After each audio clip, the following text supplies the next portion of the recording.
Selamat malam teman-teman semuanya. Jadi kita sudah di awal minggu lagi. Nah, kita akan mendengarkan sharing atau training biasanya hari ini. Jadi setiap Senin memang disediakan waktunya untuk ada sahabat-sahabat kita dari leader-leader AFC yang akan membawakan training atau sharing. Kebetulan hari ini kita temanya mungkin lebih ke arah sharing ya, karena hari ini ya pembicara kita ini salah satu shogun kita. Ya, beliau adalah mantan pedagang kaki lima. Ya, benar, nggak salah dengar. Mantan pedagang kaki lima yang sekarang bisa nyekolahin anaknya ke luar negeri. Bisa punya income banyak lah pokoknya setiap bulannya. Puluhan juta, ratusan juta bahkan. Dan udah achieve shogun, yang artinya shogun itu bukan tahun pertama, tapi ini udah beberapa tahun shogun. Jadi bisa tahu ya kira-kira udah pegang duitnya berapa M tuh. Kalau satu shogun aja 575, artinya udah lebih dari 1 M pastinya kan. Nah, jadi teman-teman sebentar. Oke, jadi hari ini beliau akan share ke teman-teman semua. Mungkin nggak teruntuk atau nggak terkotak-kotakin mungkin dengan orang yang mungkin pedagang kaki lima juga ya, yang punya pengalaman yang sama juga. Nggak selalu kayak begitu, cuman monggo kalau emang ada mungkin bisa di copy caranya, bisa ya kan. Tapi ini diperuntukkan untuk semua, karena apa sih tujuan sharing ini? Tujuan sharing ini ya, biar ngasih tahu kalau orang dari semua kalangan, baik ekonomi, dari kalangan apapun, profesi, dan lain-lain, bisa gabung di sini dan bisa bikin duit di sini ya. Saya sukses relatif lah. Kalau bilang sukses kayaknya satu terlalu MLM banget kayaknya kan. Dan sukses itu relatif. Ada yang menurut satu orang kalau misalkan punya uang 50 juta udah dibilang sukses. Ada yang punya duit 500 juta baru bisa dibilang sukses. Banyak relatif itu apa, sukses itu relatif, banyak cara untuk kita bisa bilang diri kita sukses. Nah, jadi hari ini kita mau dengerin sharingnya dari speaker kita, Pak Firdaus, yang akan sharing gimana sih, apa sih maksudnya, punya mimpi apa gitu loh dari pedagang kaki lima, yang nanti kita dengerin sharingnya. Kalau yang saya pernah dengar sih, katanya sering diusir ya kan, sama Satpol PP mungkin ya, atau nggak rame mungkin penjualannya dan lain-lain, dan akhirnya bisa sampai di titik ini, di hari ini bisa jadi shogun dan mengantongi ratusan juta, bahkan bisa mewujudkan mungkin beberapa impiannya gitu. Oke, langsung aja teman-teman. Ini dia speaker kita malam ini, ada Pak Firdaus. Selamat malam, Pak.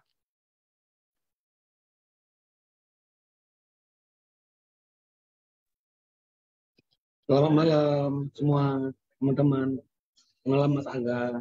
Selamat malam. Sebentar, Oke, saya spon dulu. ya Oke. eh, Oke, buat jadi perkenalan ya Pak ya. Ini nanti yang materi itu untuk perkenalan Bapak, bener ya? ya betul. Oke, siap. Oke, Silakan. Oke, selamat malam buat teman-teman di seluruh Indonesia. Saya Firdaus, background pedagang kaki lima selama 15 tahun di Jakarta dan di Pulau Jawa. Nah, suka dukanya sebagai pedagang kaki lima banyak ya, banyak sekali. Sebelum kita gelar dagangan, rebutan dulu sama pedagang lain, ya. Ini tempat saya, rebutan, ya. Sudah damai, kita mulai jualan. Kemudian datang preman, ya, nagih uang upeti, ya. Kemudian juga ada Satpol PP. Kadang-kadang semua sudah terkondisikan. Kadang-kadang baru jualan hujan deras datang, langsung tutup, ya. Itu suka dukanya saya di pedagang kaki lima. Dan itu saya jalani selama 15 tahun. Dan pada 2005 saya berhasil melakukan lompatan dari pedagang kaki lima. Saya masuk ke mall di Solo, kemudian berkembang dari satu toko sampai punya 13 toko dan satu warung Padang. Ya, sebenarnya dalam kondisi punya 13 toko ini sudah nyaman banget ya, nyaman banget. Tapi apa daya datang ujian lagi dari Tuhan, yaitu ada online shop yang mengganggu sekali para pedagang di beberapa mall. Ya, termasuk saya juga salah satu korbannya. Lama-lama usahanya sepi, nggak ada yang beli karena memang kita tidak bisa bersaing secara harga dengan online shop. Karena seperti teman-teman ketahui bahwa berjualan di mall butuh biaya yang sangat besar. Suaranya nggak ada ya? Ada suara? Ada kedengeran ada, jelas, ya? Jelas banget. Oke, jadi saya lanjutkan ya. Jadi karena online shop ini mereka berjualan itu tanpa biaya operasional yang tinggi seperti saya di mall, ya. Mereka tidak ada gaji karyawan, sewa tempat, biaya servis charge dan lain-lain. Nah, mereka bisa menang dalam hal harga. Maka kita sebagai orang di toko yang jualan di toko langsung kena imbasnya. Tapi itulah namanya hidup. Kita harus selalu mencari hal-hal yang baru kalau sedang bermasalah. Memang Tuhan itu maha besar, diambil toko yang 13 diganti dengan yang jauh lebih baik. Dan saya memulai bisnis ini 2019 dengan latar belakang sebagai pedagang konvensional, apalagi di ALT ini bisnisnya adalah tentang kesehatan ya. Produknya produk kesehatan. Dan saya melihat visi ke depannya, ya, program-program yang ditawarinya, bagi saya ini bisnis sangat cerdas sekali ya. Karena kita tidak sama seperti saya di konvensional. Kayak saya dulu punya warung Padang. Warung Padang kita punya warung, kalau rasanya nggak enak, kita nggak mungkin tanya sama pedagang rumah makan Padang yang sebelah ya, karena itu rahasia. Tapi di sistem ini kita boleh tanya sama banyak orang, terutama kepada upline kita, pada mentor-mentor kita, kepada teman-teman kita, termasuk juga kepada crossline kita boleh nanya ya, gitu. Nah, saya memulai dengan ketidaktahuan saya di waktu 2019, di mana saya tinggal di Solo. Saya belajarnya bukan di Solo, tapi saya ke Semarang ya, naik kendaraan lewat tol ke Semarang. Saya belajar dan alhamdulillah satu persatu teman-teman saya ada yang percaya dengan saya, dan banyak juga yang sekali yang nggak percaya ya, terutama saudara-saudara dekat, terutama adik kandung, kakak kandung, teman baik, teman sekolah, itu banyak sekali yang nggak percaya. Nah, tapi bagi saya bisnis kan tidak harus dipercaya semua orang. Ya, saya menjalani bisnis ini dengan keyakinan. Yakinnya itu bukan sekedar yakin, tapi yakin. Kalau di dalam Islam itu ada ainul yakin dan ada hakul yakin. Ainul yakin adalah percaya setelah melihat. Tapi kalau hakul yakin itu belum percaya, udah percaya sebelum melihat. Nah, itu yang saya lakukan. Jadi saya melihat peluang di bisnis ini sangat besar, dan dengan modal yang sangat kecil menurut saya, sangat kecil, di mana waktu 2019 saya masuk ALT dengan modal kurang dari 20 juta. Ya, waktu itu 19 jutaan gitu ya. Nah, saya mulai belajar, kemudian saya cerita-cerita kepada teman-teman saya, kepada orang-orang yang saya temui, dimanapun, kapanpun, dengan siapapun saya cerita. Yang saya lakukan itu setiap hari. Nah, di samping itu saya juga mendapatkan manfaat yang bagus dari produk ini. Manfaat yang saya dapatkan adalah sebagai teman-teman tahu dong, kalau mantan pedagang kaki lima 15 tahun berjemur di kaki lima, pasti kulitnya jadi gelap ya, hitam kena matahari, benar ya. Nah, dengan konsumsi produk ini kulit saya sedikit agak glowing Ya, itu yang saya dapatkan manfaatnya. Kemudian pada bulan keberapa saya lupa, mungkin bulan kedua atau bulan ketiga, sinusitis saya hilang. Biasanya setiap saya bicara dengan teman, sinusitis ini sering mengganggu, sehingga saya minta permisi ke belakang untuk buang ingus dulu. Dan alhamdulillah di bulan kedua atau bulan ketiga ini sudah nggak ada lagi. Itu yang saya dapatkan. Nah, manfaat yang saya dapatkan ini itu saya ceritakan sama teman-teman saya. Ya, namanya kita cerita, ada yang percaya, ada yang tidak. Kalau nggak ada yang percaya, nggak apa-apa. Saya cerita lagi, dan beberapa teman saya melihat langsung perubahan di wajah saya. Kemudian dari sinusitis saya juga sudah nggak ada gitu ya. Mereka nanya, kamu kok habis operasi? Dia bilang, enggak, saya nggak operasi. Biasanya kamu setiap sebentar minta permisi buang ingus kayak sinusitis. Ya, saya konsumsi produk ini selama beberapa bulan dan alhamdulillah sekarang membaik. Biasanya bangun pagi saya bersin-bersin hidung mampet ya. Nah, dari cerita saya dia mulai percaya, apa benar? Iya, dari beberapa teman saya, kalau keluhan saya misalnya diabetes bisa nggak? Oh, sangat bisa, saya bilang.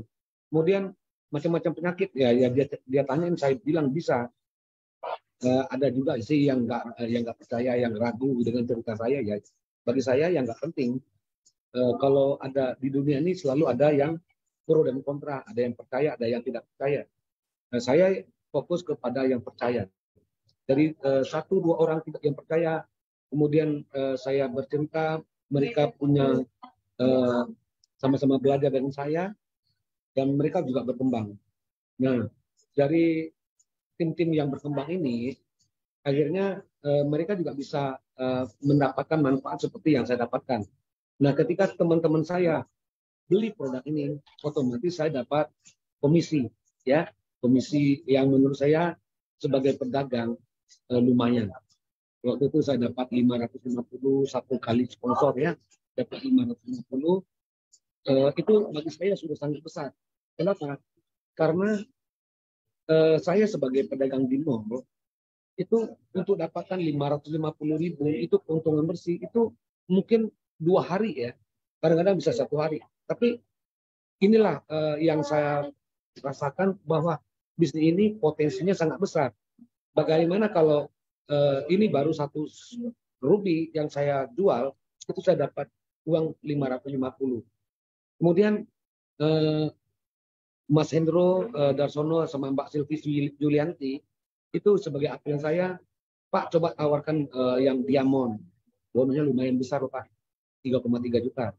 Oke, saya cerita, ada yang memang sakitnya parah dan mereka beli diamond, dan memang benar bahwa ketika saya mensponsori diamond, dapatnya 3,3 juta. Bagi saya ini sangat besar, sangat besar. Kenapa?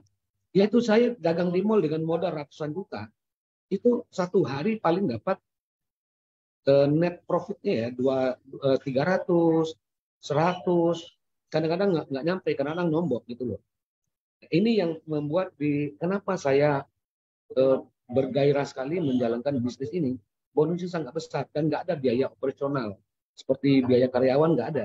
Sewa tempat nggak pusing saya. Biasanya setiap tahun saya dipusingin dengan sewa tempat. Kemudian juga tiap bulan dipusingin dengan gaji karyawan. Apalagi kalau Lebaran ya, Lebaran itu pengeluaran saya double, THR dan gaji gitu ya. Nah, buat teman-teman di bisnis ini asal kita rajin bercerita, itu kemungkinannya ada. Ya, saya umpamakan kalau kita bercerita kepada teman itu sama kita nih buka toko. Belum tentu setiap kita buka toko langsung ada yang beli, ya. Enggak selalu ada yang beli. Nah, sama di bisnis ini kalau kita prospek, cerita, jangan harapkan semua orang yang kita ceritain itu beli.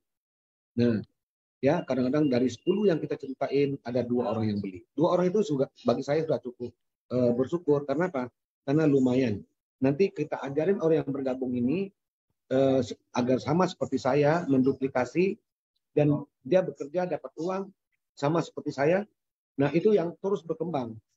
Terus berkembang, akhirnya di tahun pertama saya di AFC ini, saya bisa langsung jadi samurai, teman-teman. Ya, itu kebanggaan saya, bagi saya luar biasa.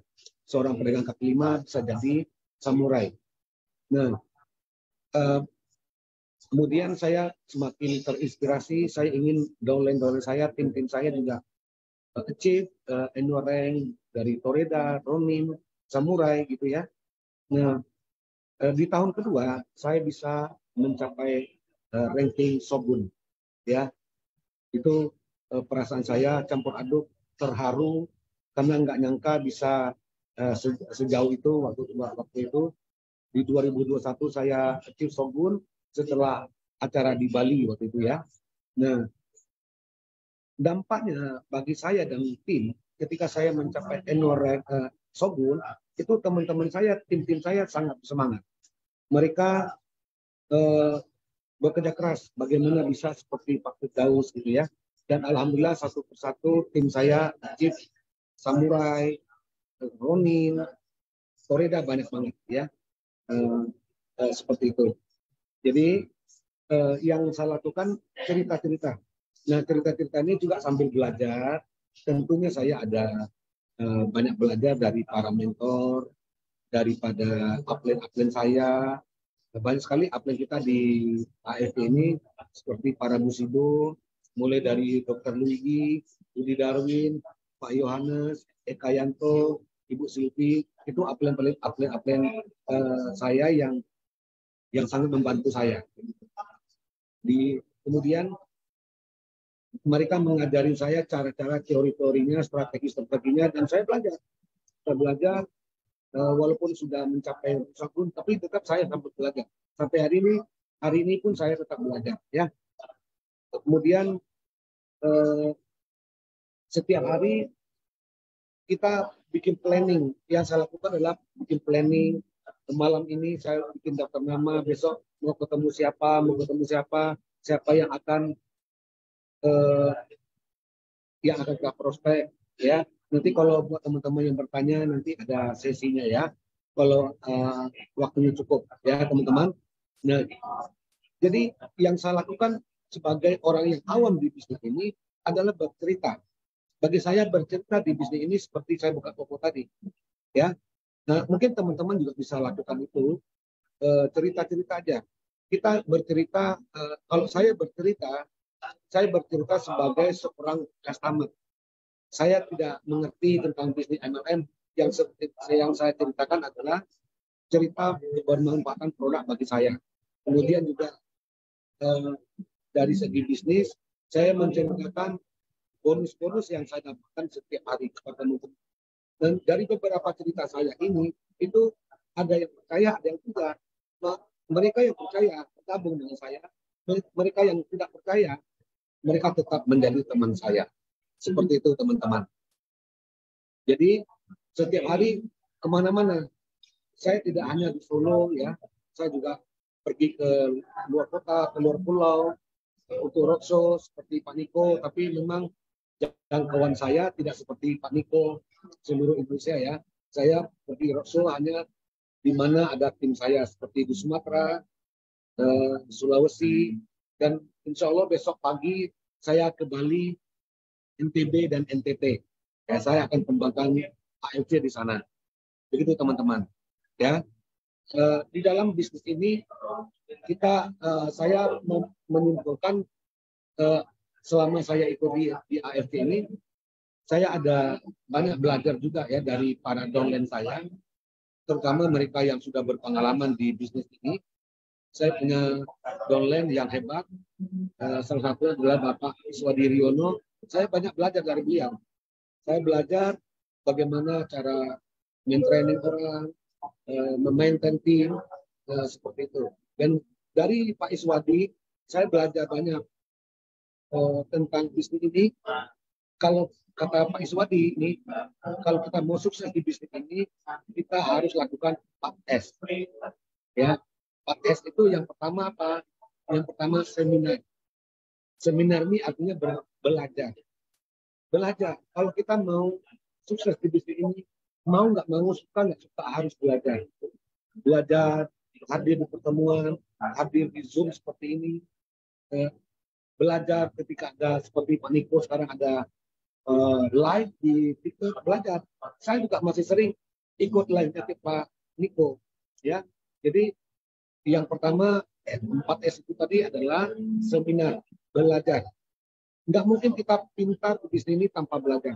Semua Busido ketika masuk pertama kali di ARC, mereka semua pasti belajar, ya. Begitu. Yang itu yang pertama. Yang tadi adalah S4S. Yang pertama adalah seminar, kemudian yang kedua sharing. Sharing itu seperti yang tadi saya ceritakan, itu cerita-cerita. Ceritain kepada teman-teman, ceritain kepada saudara, siapapun yang kita temui, lakukan, ceritakan aja. Mau dia percaya atau tidak, itu bukan urusan kita. Tugas kita adalah bercerita. Masalah dia tertarik itu urusannya Tuhan, ya. Tuhan akan gerakkan hatinya kalau memang dia dijodohkan, ditakdirkan bergabung dengan kita di bisnis ini. Itu teman-teman yang kedua S-nya. Yang ketiga adalah sponsoring, ya. Sponsoring ini, Mas Angga, ini banyak yang komplain tidak ada suara, benar ya? Enggak kok. Ini satu orang doang yang ngomong nggak ada suara, Pak. Oh ya, oke, baik. Ada aman. Kita lanjut ya. Kita lanjut. Jadi S yang ketiga tadi adalah sponsoring. Kita setelah kita belajar men-sharing ini kepada teman-teman, kemudian kita mensponsori. Setelah kita sponsori jangan kita tinggal, ya, kita ajari juga. Kenapa? Karena ketika kita dapat bonus sponsor itu ada tanggung jawab untuk mengajari orang yang kita sponsori untuk juga bisa pintar di bisnis ini seperti kita. Jadi jangan ketika kita dapat bonus sponsor kita berteriak hore, yes, dapat sponsor 3,3 juta gitu ya. Memang silakan bergembira dengan 3,3 jutanya, tapi di balik itu ada tanggung jawab. Tanggung jawabnya apa? Bagaimana orang yang kita sponsori itu juga bisa menduplikasi kita. Kita ajari mereka, kita dampingi sampai mereka bisa. Jadi jangan sekedar sponsori lalu tinggal. Kita sponsori lagi, nanti dapat lagi, kita sponsori lagi, kita tinggal lagi yang lama ya. Saya tidak seperti itu.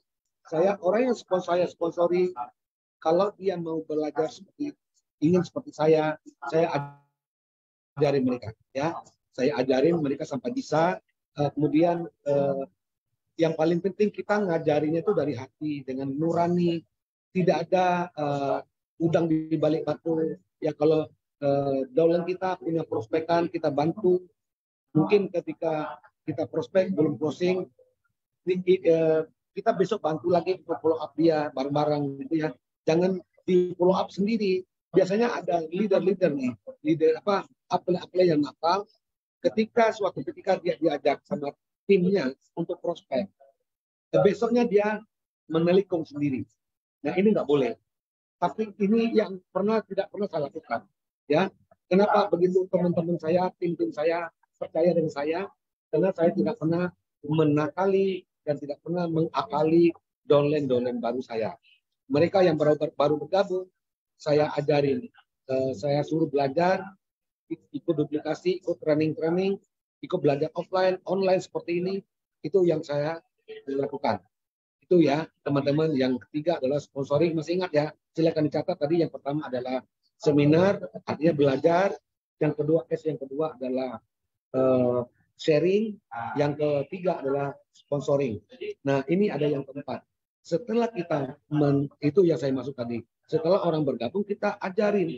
Itu namanya servicing.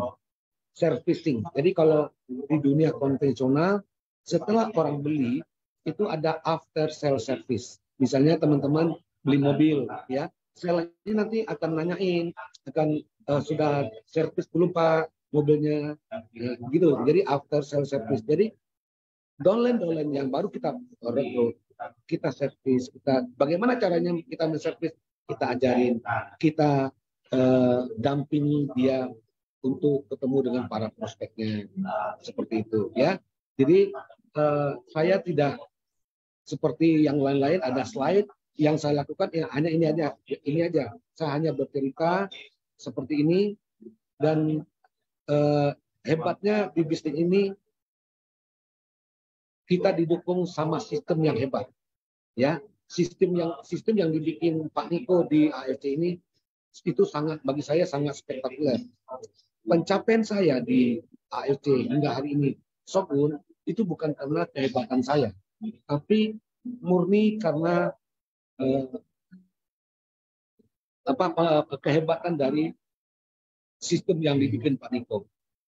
Ya, jadi bukan saya yang hebat, tapi sistem ini yang hebat. Nah, siapapun bisa menjalani sistem ini asal mau belajar seperti yang 4S tadi, ya, punya konsistensi, punya komitmen, fokus, dan bisa tahan lebih lama. Jadi itulah yang saya belajar dari para Bushido.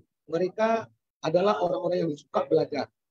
Mereka adalah orang-orang yang suka sharing. Mereka adalah orang-orang yang suka berbagi dengan teman-temannya. Kemudian mereka fokus, konsisten, dan punya komitmen. Bushido seperti Pak Dr. Luigi, Pak Budi Darwin, itu adalah mentor-mentor yang fokus, konsisten, punya komitmen, dan mampu bertahan lebih lama di bisnis ini. Jadi kalau teman-teman ingin achieve peringkat yang lebih tinggi, itu aja yang saya katakan, punya komitmen, kemudian konsisten, fokus, dan bertahan lebih lama. Sukses hanya masalah waktu, ya. Itu yang saya dapatkan dari para mentor saya.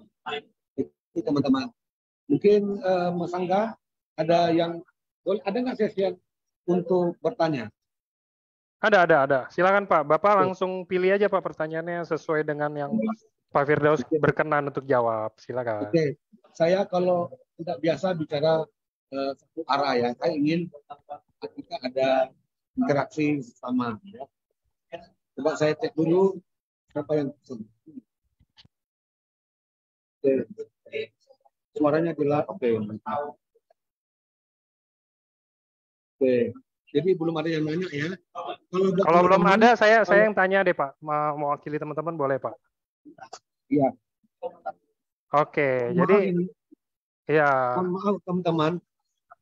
Ini saya mengungsi ke restoran. Kenapa? Karena di rumah saya tadi mati lampu. Pas mau Zoom mati lampu. Saya terpaksa hijrah mengungsi ke restoran. Mohon maaf, ini restorannya jam 8 biasanya ada musik ya. Jadi tapi saya masih bisa dengar teman-teman di sini. Okay. Siap. Nah, oke. Jadi saya ini mau ada yang nanya pertanyaan. Ya. Oh, boleh silakan langsung. Yang lain.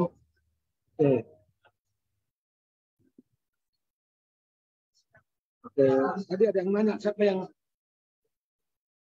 ada suara dari speaker Pak Angga yang sedikit bocor. Saya buset ini nggak ngomong apa-apa dari tadi, saya mute kok.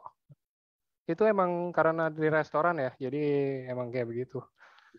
Oke, ini ada pertanyaan. Oh, nggak ada. Jadi pertanyaannya gini Pak. Sebelum masuk EFC udah pernah nyobain apa aja nggak Pak dari bisnis itu kan kaki lima apa pedagang dari dagang kaki lima udah pernah nyobain apa nggak Pak? Selain langsung masuk ke EFC. Oke. Itu pertanyaan yang bagus sekali ya. Jadi saya orang yang suka mencoba hal-hal baru. Jadi ketika dagang saya seperti saya mencoba banyak hal. Termasuk saya pernah ikut belajar trading forex ya. Mungkin di antara teman-teman ada yang pernah. Jadi di trading forex itu seperti untung-untungan menurut saya. Kalau profit gembira ya, tapi kebanyakannya loss ya. Saya pernah ngalamin ketika Donald Trump baru jadi presiden, itu saya mengalami yang namanya margin call, alias modalnya habis ya. Jadi tapi bagi saya itu tidak apa-apa. Kenapa? Artinya saya tahu sesuatu ini saya pernah gagal di sana dan saya nggak mungkin masuk lagi ke sana. Nah, kemudian saya pernah sebelum di AFC ini juga ikut sebuah bisnis MLM, tapi itulah bedanya AFC dengan perusahaan yang lama itu.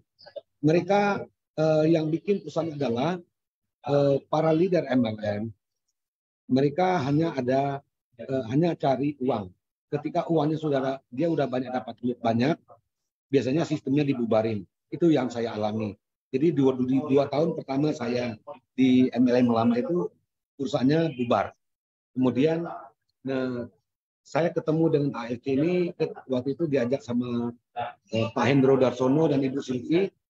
Saya lihat ini bagus banget gitu loh, karena dari Jepang perusahaannya sudah go public. Perusahaan yang lama itu baru wacananya mau go public, tapi ya tidak lolos karena tidak segampang itu go public itu. Ya, kita bersyukur di AFC, AFC sudah go public sudah sangat lama. Ya, itu bedanya kita dengan yang lain. Nah, itu Mas Angga. Jadi saya memulai bisnis ini dengan dengan pengalaman sebagai pedagang, trading forex, ikut MLM yang tidak dari repeat ordernya, ya, yang tahannya cuma 2 tahun.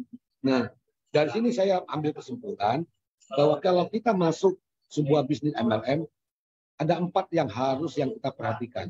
Ya, ada 4 hal. Yang pertama adalah kita harus teliti perusahaannya. Perusahaannya ini sudah sekuat apa, ya, sudah punya legalitas apa belum. Kemudian dia sudah sudah kuat apa belum, sudah lama belum. Jangan kebanyakan kita ini berburu perusahaan yang baru, ya. Kadang-kadang kita ini belum. Sekarang kan Oktober ya, ada beberapa tawar seperti ini akan launching nanti Desember. Buruan ambil posisi, ya. Itu sama bagi saya seperti kita beli kucing dalam karung, ya. Perusahaannya belum jelas, masa kita bergabung? Itu sama seperti kita beli mobil, mobilnya belum keluar, tapi kita udah beli dulu, ya. Nggak gitu. Jadi ada 4 hal yang harus diperhatikan. Yang pertama perusahaan, yang kedua produk. Ya, kita adalah bisnis, harus ada produk atau jasa yang dipasarkan.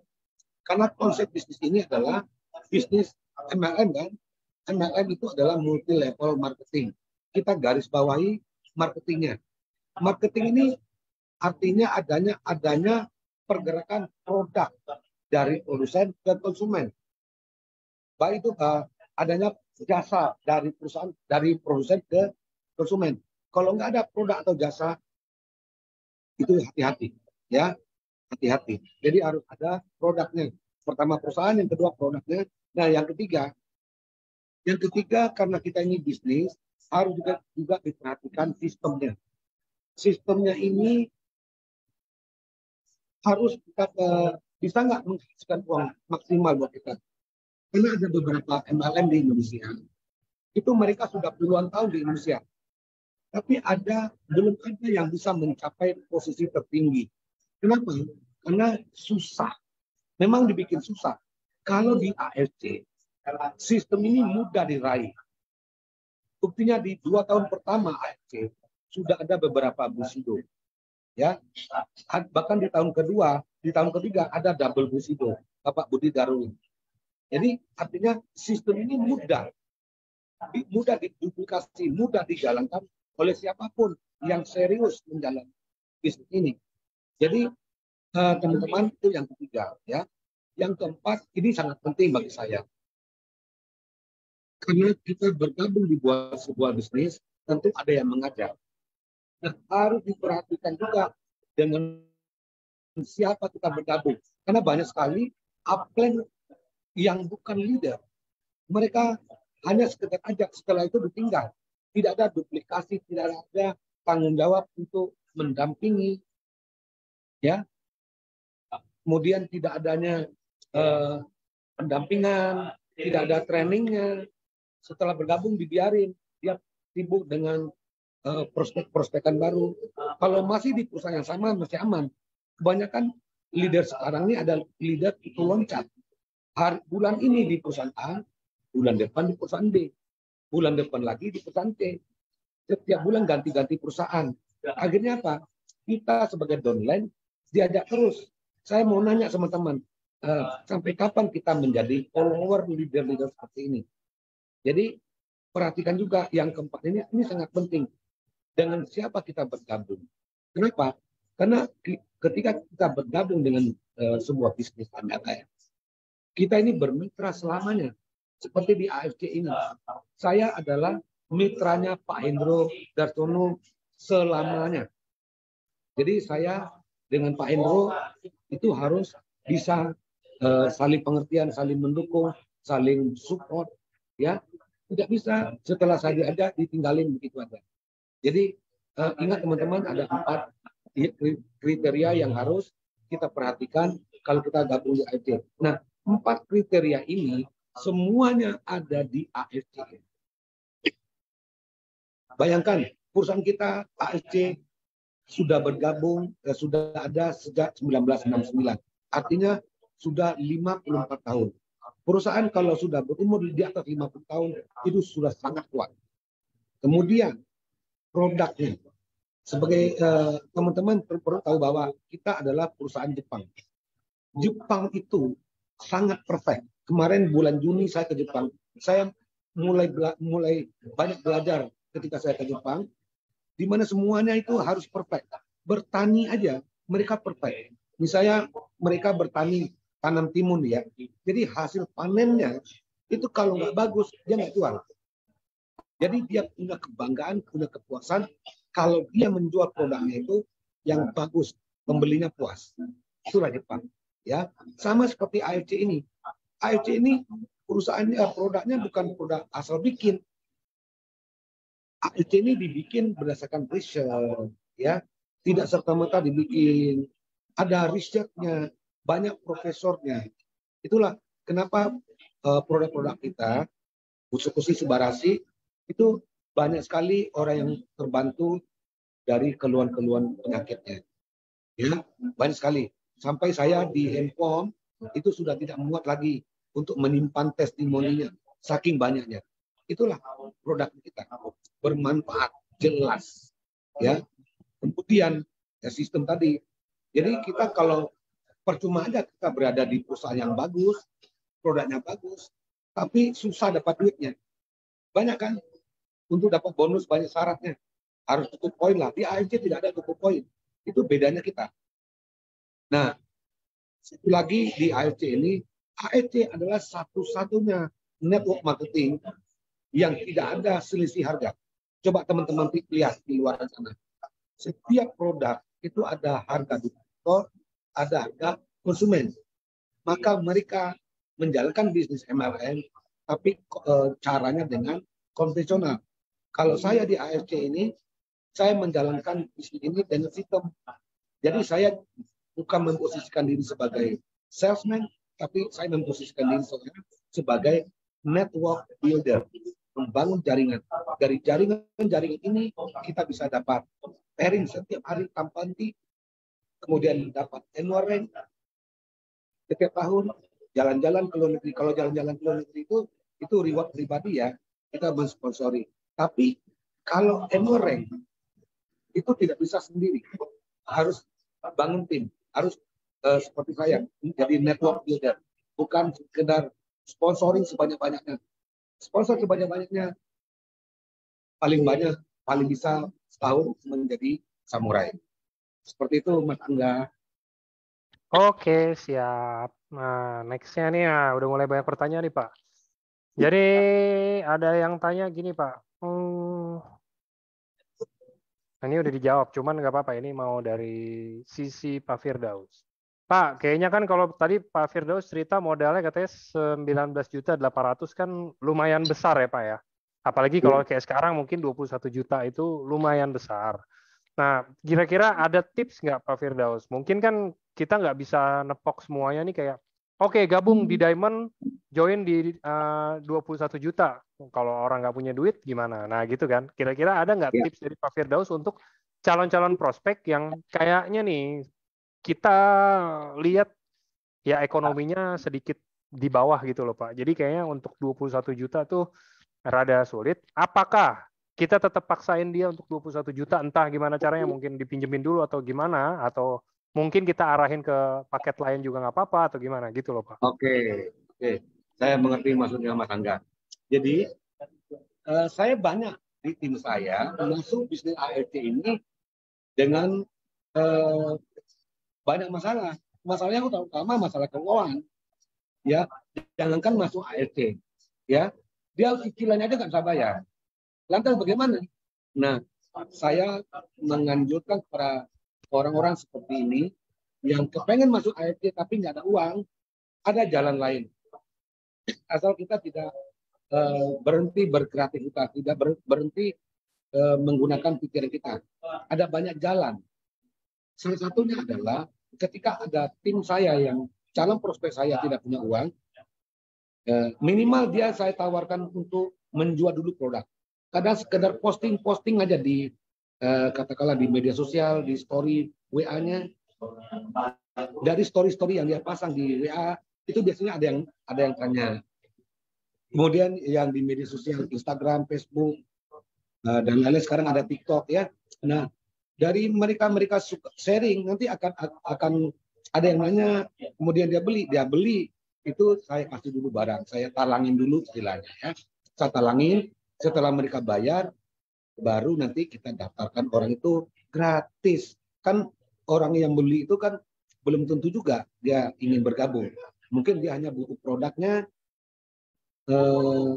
kemudian untuk bisa sehat, dia hanya butuh produknya, bukan butuh bisnisnya. Nah, teman-teman saya yang kebanyakan tidak mampu ini, mereka menjual dulu.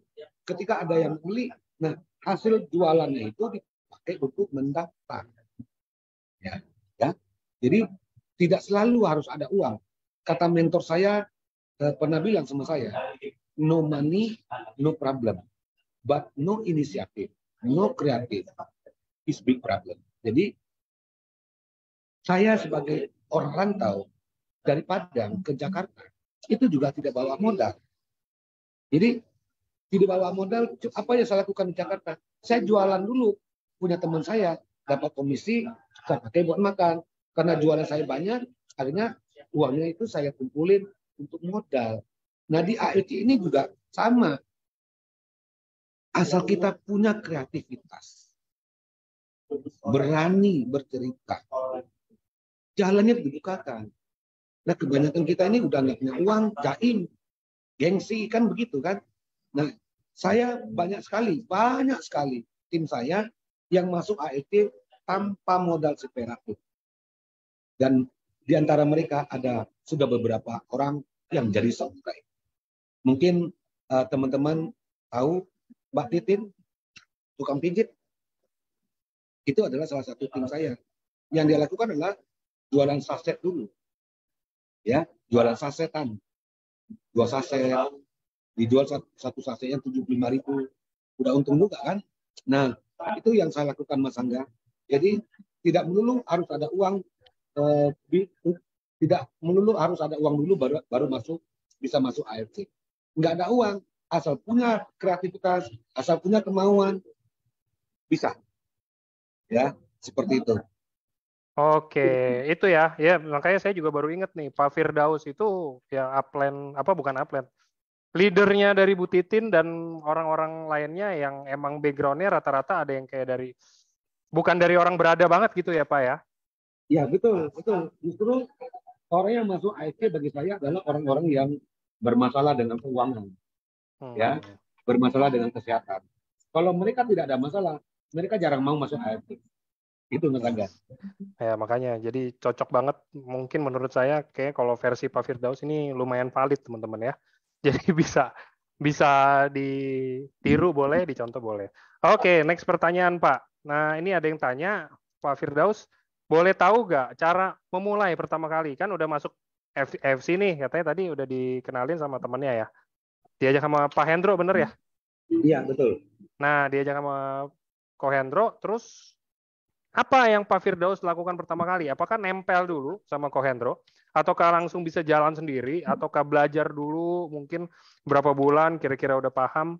Terus baru jalanin atau apa? Kira-kira boleh di-share nggak Pak? Awal-awal pertama Oke. kali seorang Firdaus masuk KFC dan mau mulai menjalankan bisnisnya?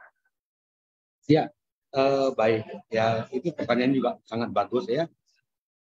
Saya menjalankan bisnis ini sebenarnya, mohon maaf ya, di perusahaan yang lama, Pak Hendro adalah dolen saya. Ya, Silvi Yulianti, Pak Hendro adalah dolen saya di perusahaan yang lama. Jadi ketika dia mengajak saya bisnis ini, sebenarnya saya agak sedikit kesal. Ada downline yang ngajak upline-nya gitu ya. Jadi saya marahin Hendro waktu itu. Nah, tapi saya lihat produknya ini sangat bagus. Maka saya dengan rendah hati menerima pinangan Mas Hendro untuk bergabung di AFC. Nah, pertama kali yang saya lakukan adalah konsumsi produk. Saya konsumsi itu di produk. Waktu itu masih SOP 100. Belum ada eksekusi. Baru ada SOP 100. Harganya masih 1650 waktu itu ya. SOP 100 itu harganya 1650. Saya beli itu untuk konsumsi karena memang kebiasaan saya dari dulu itu konsumsi produk-produk kesehatan. Ya, tapi tidak jalankan bisnisnya karena saya lihat susah ya. Tapi di AFC ini berbeda. Jadi saya yang saya lakukan adalah konsumsi produknya saya cerita. Produknya saya cerita. Nah, itu aja yang saya lakukan setiap hari. Saya selalu bercerita kepada siapapun, dimanapun saya ketemu orang, saya ceritakan tentang manfaat produk ini. Ya, saya ceritakan aja, buat terutama mereka yang punya keluhan, apalagi orang-orang seusia saya, sudah 55 tahun, ya, sudah boleh banyak sakit-sakitan. Terutama teman-teman saya sekolah, itu sudah banyak yang sakit-sakitan. Jantung, teman-teman saya di Solo juga banyak, apalagi di Solo banyak sekali ya, karena makanannya manis-manis, ya sehingga banyak yang kena kencing manis alias diabetes. Jadi saya cerita. Kemudian itulah gunanya saya sering pakai testimoni. Saya sharingkan testimoni. Setiap hari saya ketemukan. Karena kita bercerita ini bukan ingin dapatkan sesuatu dari mereka. Tapi kita membantu bagaimana mereka yang sakit ini, yang sudah tahunan, kita bisa membaik. Minimal membaik. Saya tidak berharap sembuh. Karena untuk diabetes, stroke, jantung, itu susah sekali sembuh. Ya, saya berharapnya pertama kali bagaimana mereka membaik secara kesehatan. Itu yang saya ceritakan. Nah, kalau saya ketemu teman, saya tanya misalnya kondisi misalnya pekerjaannya atau bisnisnya. Kalau baik-baik aja, saya nggak cerita. Kalau kondisinya baik-baik aja, misalnya ya, keluarganya bahagia, bisnisnya lancar, artinya nggak ada masalah, kesehatan juga baik, gitu ya. Saya oke, biasa-biasa aja. Nanti kalau ada teman saya yang mulai curhat, apakah curhat tentang kesehatan, apakah dia curhat tentang keuangan, saya mulai masuk dari dua sisi ini. Kalau dia bermasalah dengan kesehatan, saya bercerita tentang manfaat produk. Tapi kalau mereka ngeluh karena biaya yang hidup yang tinggi, utangnya nggak lunas-lunas, cicilannya macet, ya saya mulai ceritakan, bro, kalau mau, ayo ikut ini, belajar. Ini program percepatan pelunasan utang. Jadi saya selalu bicara tentang utang. Karena saya tahu bahwa 90% orang Indonesia itu punya utang, punya cicilan. Ya. Dan dari 90% itu, mungkin lebih 50%-nya cicilannya macet. Nah, jadi saya masuk dari dua sisi ini. Pertama dari kebermanfaatan produk, yang kedua dari segi peluang bisnisnya. Jadi buat teman-teman bisa gunakan cara ini. Jadi nggak melulu kita cerita produk atau cari orang sakit terus, enggak. Kalau bisa jangan cari orang sakit, cari orang yang sehat yang tidak mau sakit. Ya, banyak kan orang yang sehat tidak mau sakit, itu lebih potensinya lebih besar. Kenapa? Ketika dia kondisinya semakin fit, semakin prima, dia akan cerita, dia bisa bercerita, dia bisa jalankan bisnisnya.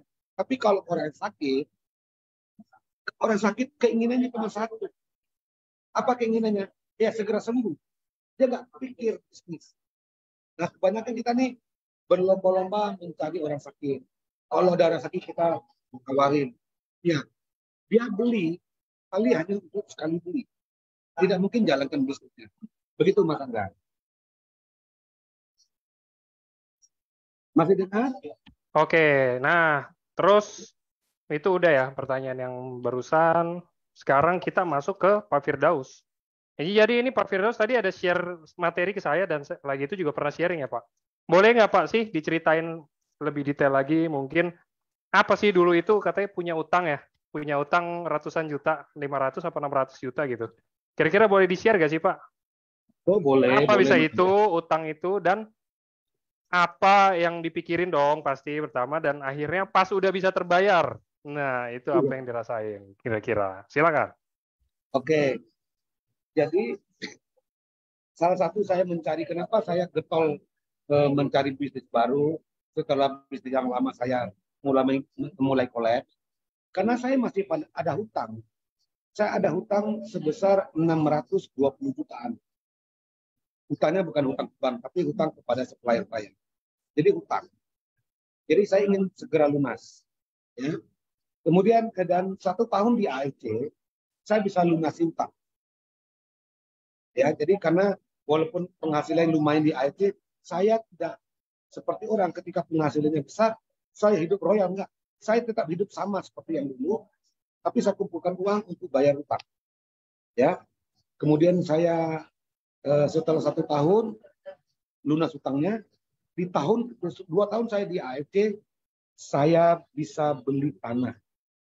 Ya, beli tanah 650 meter di Solo, harganya 1,2 M cash.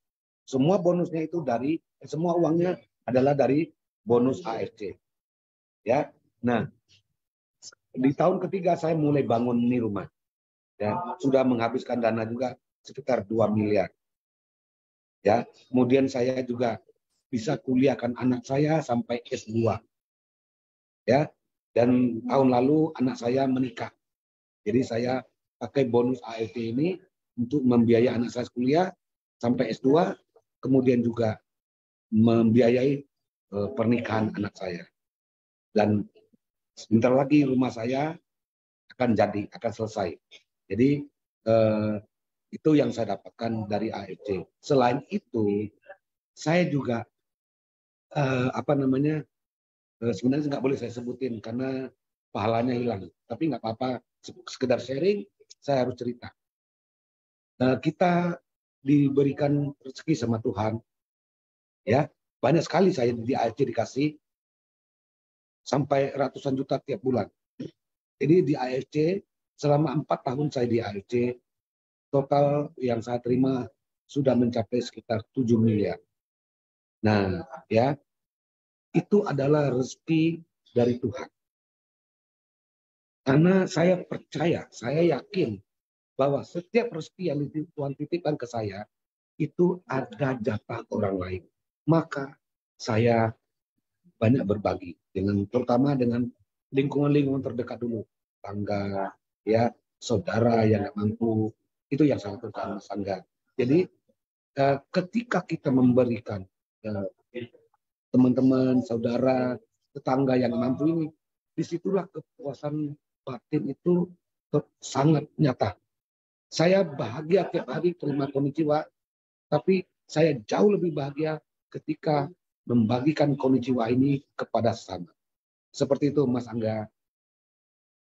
Nah, oke. Itu ya teman-teman. Jadi nggak baik-baik aja. Emang bener kayak yang Niko bilang lagi itu kan katanya kalau misalnya gabung di EFC ini emang harus orang yang nggak baik-baik aja, baik secara finansial atau secara kesehatan baru bisa getol gitu loh.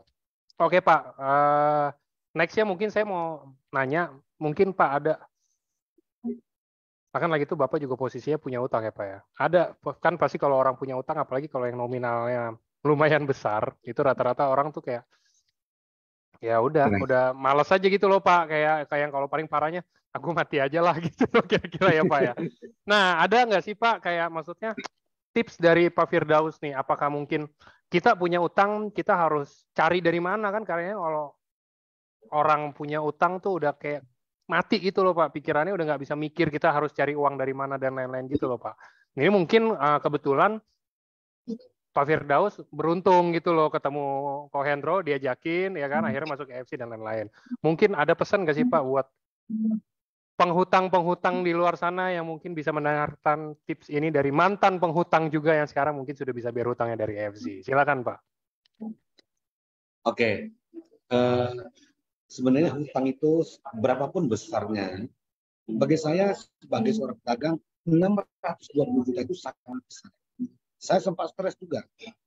Tapi apakah hutang itu lunas dengan stres? Kita harus tetap berupaya. Bagaimana kita keluar dari gerakan hutang ini? Yang penting diniatkan. Diniatkan untuk bayar. Kalau kita berniat, kemudian berdoa sama Tuhan, supaya kita bisa ketemu jalan untuk lunasi hutang, Tuhan pasti bukakan jalan. Bagaimana cara Tuhan bukakan jalan? Bukan dengan cara Tuhan kirimkan uang dari langit atau transfer uang ke rekening kita.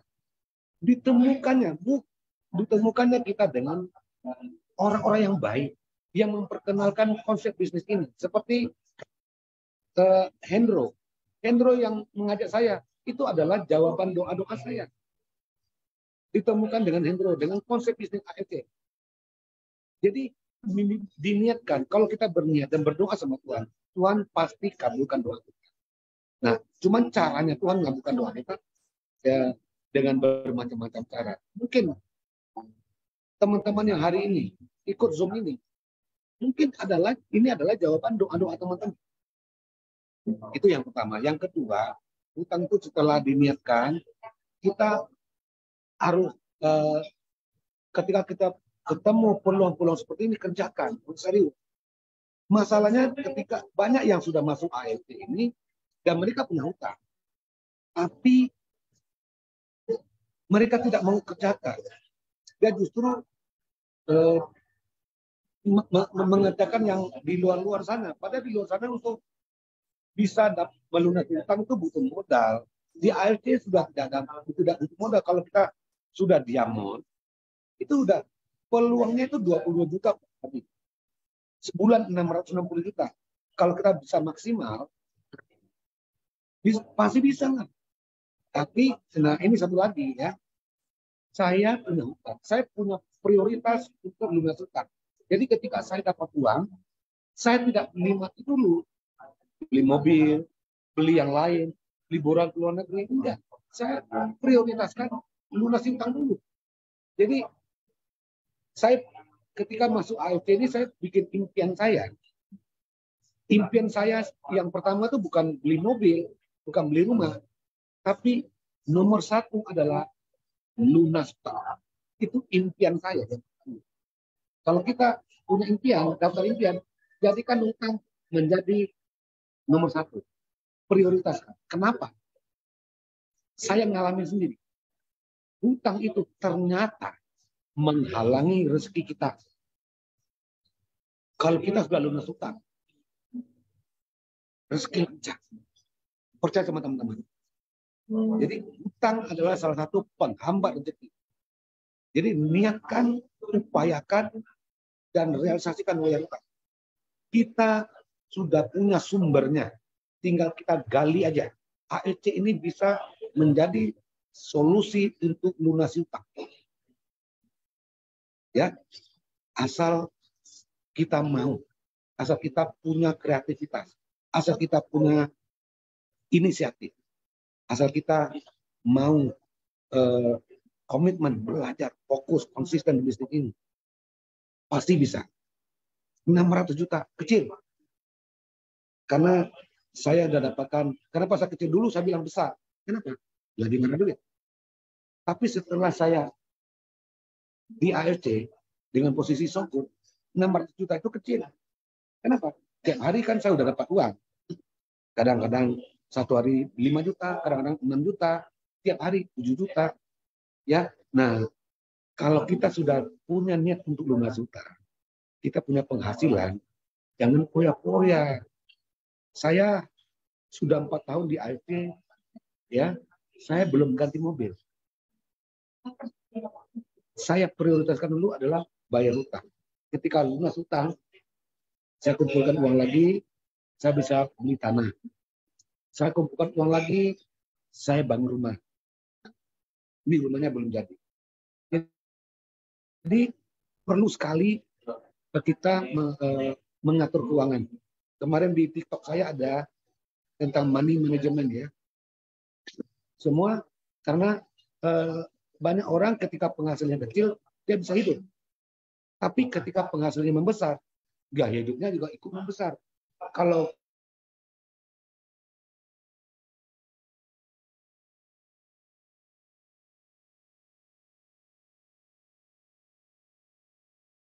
Ya, sebentar ya teman-teman. Ini kayaknya sinyalnya. yang punya hutang, Bentar. AEC bisa menjadi ladang atau sumber uang untuk lunas hutang. AFC bisa menjadi ladang uang untuk mewujudkan impian-impian kita. Apakah itu pengen rumah impian, pengen beli mobil, pengen sekolahkan anak di tempat terbaik, ingin pensiun, ingin kaya di waktu pensiun. Karena ini ada cerita, banyak orang di hari tuanya sengsara karena mengharapkan dari anaknya. Ya, saya pernah punya teman saya ini sudah punya cucu, cucunya sekitar umur 5 tahun. Ya, nah cucunya ini punya 2 opa, 2 oma. Yang satu omanya itu kaya, yang teman saya ini kere. Jadi cucunya itu jarang mau ke oma yang kere ini. Dia lebih senang ke oma yang kaya. Kenapa? Ketika dia berkunjung ke omanya yang kaya, apa-apa diberi, apa-apa dibeliin. Ketika dia berkunjung ke oma yang kere, wah bagaimana dia mau ngasih apa-apa? Belanjanya, hidupnya dari bapaknya. Jadi saya berpikir, Tuhan nanti saya tidak mau seperti opa-opa yang kere. Saya ingin menjadi opa-opa yang kaya. Ketika cucunya datang, kita bisa berikan kepada. Sehingga kalau kita sering berikan cucu kita, cucunya kita akan lebih akrab dengan kita. Anak kecil itu dia akan tertarik dengan orang yang suka memberi dia. Begitu teman-teman. Jadi tua harus kaya. Tidak boleh tua tergantung kepada anaknya. Oke? Oke, siap. Nah, itu ya teman-teman ya. Jadi sharingnya untuk yang tadi pertanyaannya. Jadi, ini kayak Pak Firdaus sama Mbak Ewin bawa pasukan banyak ya. Semuanya udah dijawab-jawabin loh pertanyaan ini. Gimana? Udah langsung dijawabin di chat langsung pertanyaan-pertanyaannya. Sama pasukannya Pak Firdaus nih jangan-jangan nih. Tim Diamond juga bukan nih? Ini rame banget yang jawabin. Oke. Mungkin kalau Ini ada ini cuman di sini saya nggak ada masalah ya. Sama sampai jam berapa aja sharing boleh. Cuma masalahnya di sini sudah mulai musik ada. Iya, nggak apa-apa Pak. Ini bentar lagi kita selesai. Saya mau cari pertanyaan terakhir dulu. Ini ada yang tanya, oh ini udah dijawab tadi. Bagaimana cara menjelaskan orang yang tidak punya uang? Udah dijelaskan. Kalau mau bergabung cari leader, oke. Aku ingin hutang lunas cepat, wis mantap. Ngambil member. Nggak apa-apa, nanti kalau yang itu mah jangan tanya di sini. Ini kan kita temanya kan tema mantan pedagang kaki lima, gimana transformasinya kan. Itu kalau yang itu nanti. Kalau ada yang mau tanya, monggo ya, mari ditunggu buat teman-teman. Saya cek langsung. Ya. Tapi ini juga boleh sih, Mbak Firdaus. Oke, itu aja. Pak, boleh mungkin Pak Firdaus ada tahu nggak? Ini kan katanya tadi sharing Mbak Titin itu jual karena nggak punya modal, jualnya per saset gitu ya. Maksudnya jual per saset tuh gimana? Ada tipsnya nggak untuk mungkin orang-orang di luar sana yang kayaknya beli sekarang paling murah 1.750 ya, yang mungkin beli 1.750 ini mahal. Saya mau coba jualan saset dulu aja sampai nanti saya kekumpul uang buat masuk rubinya utuh atau masuk apa atau apa. Ada tips nggak sih Pak? Ya, yang dari Mbak Titin itu yang seperti Mbak Titin itu banyak banget tim saya ya, banyak banget. Yang jual sasetan di awal-awalnya banyak banget itu. Jadi mereka bisa menjadi ruby itu, waduh, luar biasa perjuangan mereka. Mereka tiap hari jual semua orang. Nah, Dia jual-jual itu, tapi harganya nggak boleh sama ya. Harganya harus lebih mahal. Katakanlah seperti sekarang 1,8 dibagi 28 ketemunya 65. Jangan jual 65. Karena kita untuk menjual di awal itu kan juga butuh biaya operasional, bensin ya. Tim saya ada yang menjual 90.000, 85.000, bervariasi ya. Nah, dari sasetan itu kan bisa dihitung. Nanti saya kasih 10 saset, dia jual. Nanti jual 10 saset lagi besok. Berarti 3 hari sudah satu box. Berarti sudah 1 box. Jadi selama seminggu dia bisa jual 2 box dengan cara jual sasetan. Seminggu dia bisa gabung Ruby. Gitu Mas Angga. Nah, ketika dia jual sasetan ini, orang kan sifatnya coba-coba. Mereka itu bukan kebanyakan, bukan nggak ada uang, cuman ngaku-ngaku nggak ada uang, pura-pura nggak ada uang, itu seperti itu. Jadi ingin coba-coba dulu. Ternyata dari dia beli sasetan, ternyata kondisi fisiknya membaik. Katakanlah seperti yang saya alami, ketika minum produk tidurnya jauh lebih nyenyak. Nah, besok dia beli lagi. Kita sarankan untuk beli 1 box atau 2 box gitulah. Nah, kebanyakan orang-orang yang ini kan orang-orang tua. Jadi Mbak Titin ini jual semua orang yang sakit, yang tua. Dia hanya butuh produknya, tidak butuh bisnisnya. Jadi hasil penjualannya itu dipakai buat member. Sampai dia mau. Jadi sering waktu itu dia masih Ruby, datang ke rumah saya karena saya kepengen dipijit ya. Selalu saya katakan sama Mbak Titin harus segera diamond. Kalau diamond bonusnya gede, kalau Ruby bonusnya kecil. Cara kerjanya sama, tapi hasilnya berbeda. Seperti itu Mas Angga.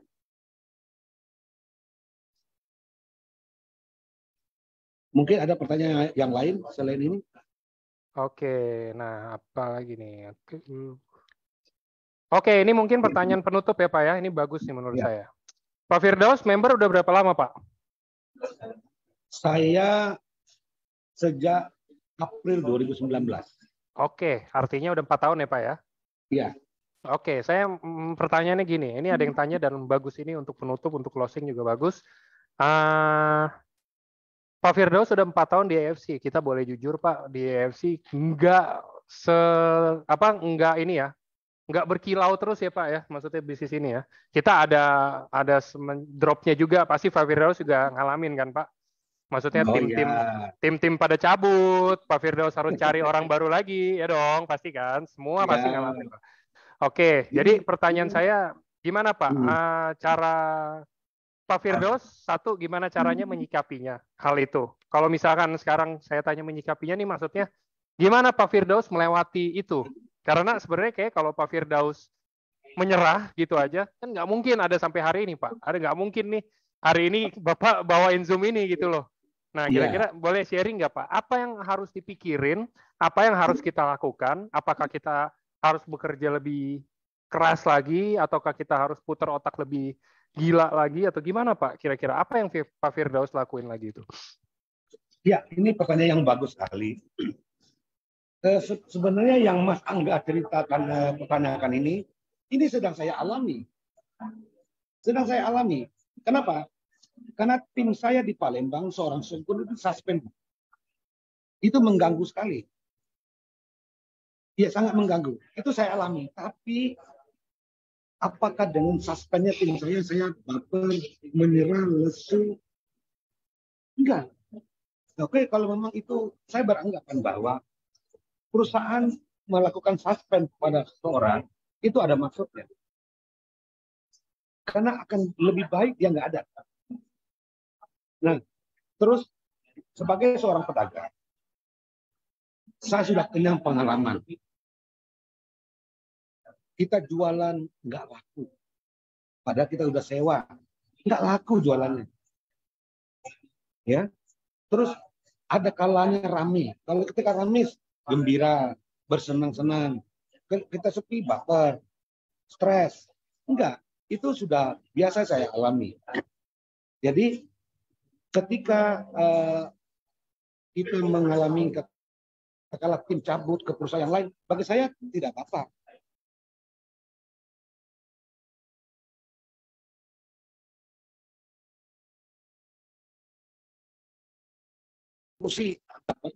Informasi aja. Kalau dia tahu bagaimana potensi bisnis ini, dia akan cabut dari perusahaannya, dia akan kerjakan ini. Saya meyakini itu. Hanya saja mereka belum meyakini konsep bisnis ini, atau belum sampai informasi ke telinganya dia. Ya, jadi tidak pernah ada baper dalam hidup saya. Kalau sepi, rame, mengalami beberapa fluktuasi, itu sudah biasa dalam hidup saya. Saya pedagang 30 tahun, itu nggak mungkin rame terus. Misalnya saya jualan baju, ketika lebaran itu rame. Setelah lebaran sepi minta ampun. Kadang-kadang no sell, tidak pelaris satupun. Itu sudah saya alami bertahun-tahun. Nah, di AFC, kalau ada orang yang hit and run, pergi datang, ya itu memang sudah begitu. Kan tidak, apalagi di AFC ini tim-tim yang ada di bawah saya itu bukan karyawan saya. Mereka adalah mitra. Ketika dia keluar, dia berhenti mengerjakan AFC, saya anggap saya kehilangan mitra. Tapi kan mitra saya kan bukan hanya satu. Ada banyak, maka kita harus mensponsori banyak orang. Nah, orang yang kita sponsori, kita ajarin, kita duplikasi agar bisa mensponsori orang. Dan begitu selanjutnya. Dengan begitu, timnya akan berkembang, akan berlimpah, akan terus tumbuh dan berkembang. Jadi, di AFC, saya kehilangan member banyak sekali. Lantas kalau kehilangan member tuh saya mengeluh. Terus baper. Mau komplain sama perusahaan. Ya enggak. Saya apapun yang terjadi, saya mensyukuri. Saya orang yang suka bersyukur. Kondisi terpuruk pun saya bersyukur. Kenapa? Saya masih diberi hidup sama Tuhan. Teman-teman saya udah meninggal. Nah, apalagi kalau cuma sepi atau kondisi jiwanya menurun, itu juga nikmat. Kadang-kadang kita perlu diberikan ujian seperti itu. Supaya apa? Supaya kita tidak menganggap enteng bisnis ini. Jangan dikira bisnis ini terus setiap hari stagnan, bonusnya gede setiap hari. Enggak. Selalu ada fluktuasi. Para Busido juga ngalamin. Banyak yang kemarin yang di 2021 Busido, 2022 tidak Busido lagi. Ada. Ya, jadi tapi mereka masih bertahan. Mereka masih bertahan hingga hari ini di AFC. Itu yang saya belajar dari para leader-leader di AFC. Jadi teman-teman kalau mengalami lesu, timnya tidak jalan, timnya pindah ke perusahaan yang lain, ya nggak apa-apa, itu ikhlaskan saja. Tapi kita harus cari lagi yang baru. Ibaratnya kita ini punya tanaman padi. Ada satu rumpun yang nggak tumbuh, ya udah kita sisipin dengan rumpun yang baru. Ada lagi yang di ujung sana juga nggak tumbuh, ya kita sisipin lagi. Jangan kita pikirin yang ini, ya kita yang jalan kan masih ada. Jadi buat teman-teman, bisnis adalah bisnis yang selalu mengalami fluktuasi. Tidak ada yang stagnan. Yang stagnan, yang tetap itu gaji karyawan. Gaji itu tetap. Tapi kalau bisnis pasti mengalami naik turun fluktuasi. Seperti itu Mas Angga.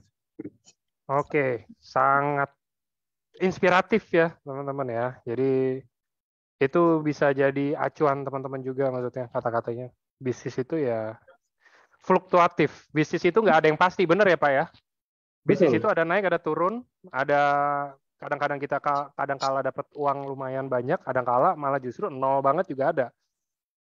Ya kalau nggak mau ambil resiko itu ya benar kata Pak Firdaus, jadi karyawan aja. Jadi karyawan kantoran udah pasti tiap bulan dapat tuh gaji. Tapi ya gitu-gitu aja kan. Betul. Oke, jadi itu ya teman-teman sharingnya hari ini. Oke, kalau gitu saya tutup acara hari ini. Terima kasih Pak Firdaus untuk inspirasinya hari ini. Semoga bisa bermanfaat juga untuk teman-teman semua yang mendengarkan ya.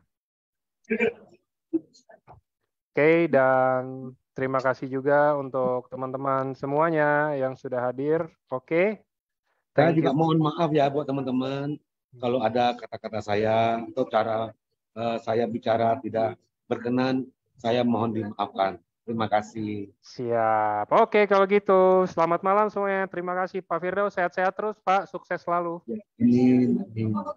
Oke, terima kasih semuanya. Selamat malam. Terima kasih malam.